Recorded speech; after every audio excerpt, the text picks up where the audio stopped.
Welcome to Lesson 9. We are starting a new segment of the course here. Up until now, we've been talking a lot about quantitative variables. In segment 1, we talked about variables, we talked about graphing, we talked about sampling. In segment 2, we looked at patterns in quantitative data. We looked at measures of center, including mean, median, mode, quartiles, the box plot, standard deviation. We talked about measures of spread, including standard deviation, variance, and the z-score.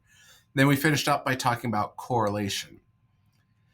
Now we're going to turn our attention here in our third segment of the course to categorical variables. It's kind of hard to find an average of a categorical variable. For example, if everybody gives me their hair color, what is the average hair color? And that's kind of hard to do since hair color is not a numerical value. So we need a different method.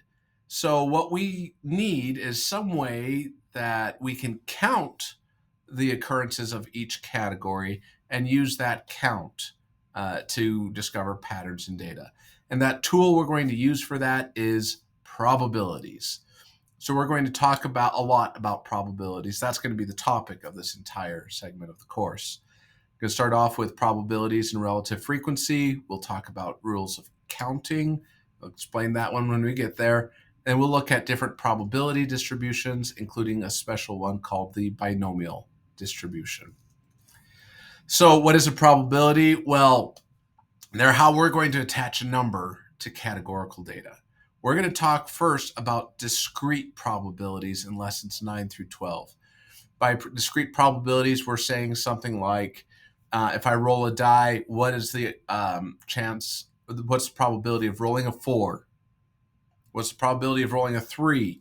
I can't roll a 3.5 though. I can get a 3, I can get a 4, I can't get anything in between. So it's a discrete probability.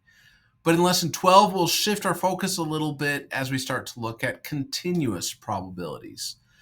What's the probability of someone having an age between 15 and 20?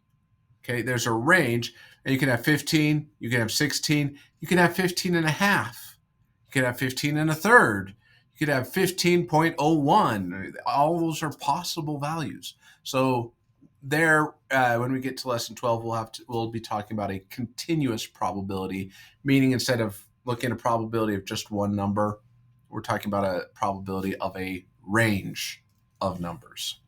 So how do we define a probability? It's essentially a proportion of times that an outcome would occur if observed in a random process an infinite number of times. That's kind of a difficult definition. This is more of an official definition.